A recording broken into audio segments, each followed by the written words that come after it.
Como é que pode uma única cidade na Espanha ter moldado tantas regras do nosso mundo moderno? Pode até parecer um exagero, né? Mas olha, desde os direitos humanos até o calendário que a gente usa todo santo dia, as respostas estão lá, escondidas nas antigas muralhas de pedra de Salamanca. Ok, vamos começar com um mistério que parece coisa de outro mundo. Dá uma olhada bem de perto nessa imagem. É a fachada de uma catedral com séculos e séculos de história. Mas ali, cravado na pedra, tem um astronauta. Como assim? Guarda bem essa pergunta, porque ela é o nosso ponto de partida para uma jornada incrível. E para resolver esse enigma todo, a gente não precisa de nenhuma teoria da conspiração, não. O que a gente precisa é voltar no tempo, lá para o coração intelectual da cidade.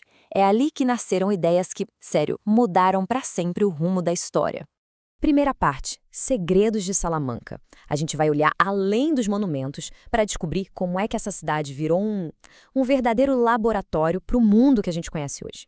E no centro de toda essa influência tem uma instituição superpoderosa, a universidade. Foi aqui que tudo começou de verdade.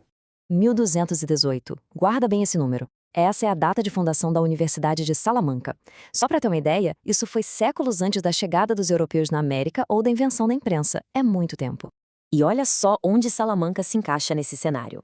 Ela não foi a primeiríssima, mas faz parte daquela onda original das grandes universidades da Europa, sabe?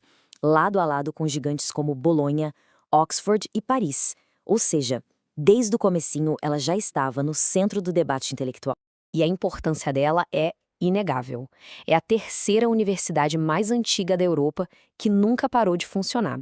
E a sua biblioteca, fundada em 1254, é a mais antiga do continente.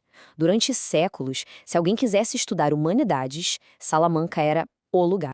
Segunda parte, escrevendo as regras da modernidade.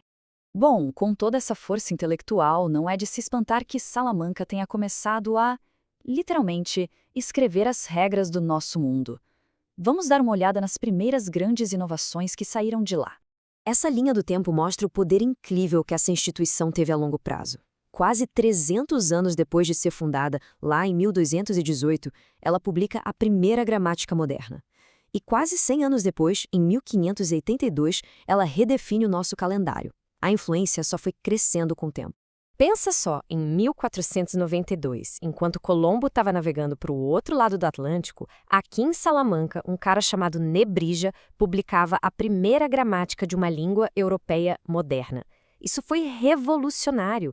Ele deu uma estrutura para a língua, um conjunto de regras, criando um modelo que outras nações logo depois seguiram para organizar seus próprios idiomas. E a forma como a gente mede o tempo? Pois é, o calendário antigo, o juliano, tinha um errinho de cálculo de uns 11 minutos por ano. Parece pouco, né? Mas com o passar dos séculos isso virou um problemão. O Papa Gregório XIII precisava de uma solução e foi bater na porta de quem? Dos matemáticos da Universidade de Salamanca. Foram os cálculos deles que serviram de base para o calendário gregoriano, o mesmo que organiza as nossas vidas hoje no mundo todo. Terceira parte, o nascimento dos direitos globais. A influência de Salamanca moldou nossa língua e nosso tempo, mas o impacto mais profundo talvez tenha sido na forma como a gente pensa sobre a própria humanidade, sobre lei, ética e os direitos de todas as pessoas.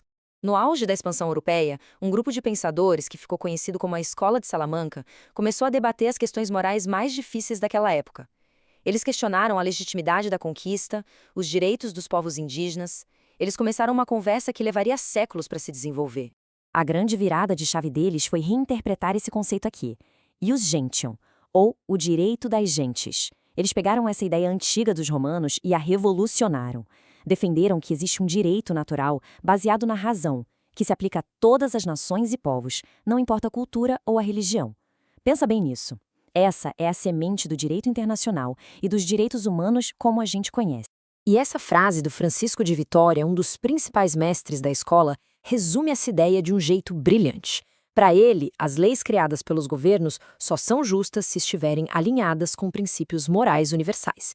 Nenhum poder, nenhum governo era absoluto.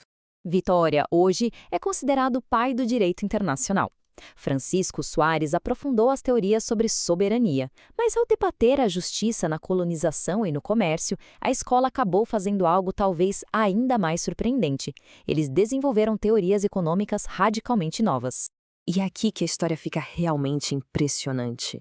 Teoria quantitativa da moeda, efeitos da inflação, defesa da propriedade privada e de mercados livres, são ideias que normalmente a gente associa a Adam Smith, lá no século XVIII. Acontece que os pensadores de Salamanca estavam debatendo tudo isso 200 anos antes. Eles estavam séculos à frente do tempo deles.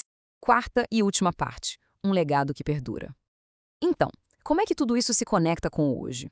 O legado de Salamanca não é só poeira em livro de história, não. Ele está vivo, está por toda parte. E o nosso astronauta, lembra dele?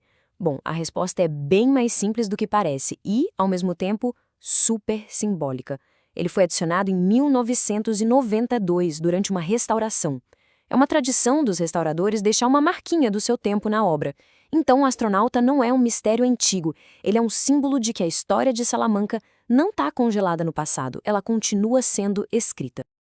Então, o que a gente leva de tudo isso? De uma única cidade vieram as bases do direito internacional, os primeiros debates sobre direitos humanos, teorias econômicas pioneiras, a padronização da nossa forma de falar e escrever e até o calendário que rege os nossos dias. É um legado monumental. E tudo isso deixa a gente com uma pergunta para refletir. Se uma universidade, há 800 anos, conseguiu ter um impacto tão gigante e duradouro, que ideias que estão sendo desenvolvidas agora nos centros de conhecimento de hoje vão estar moldando o mundo lá em 2500?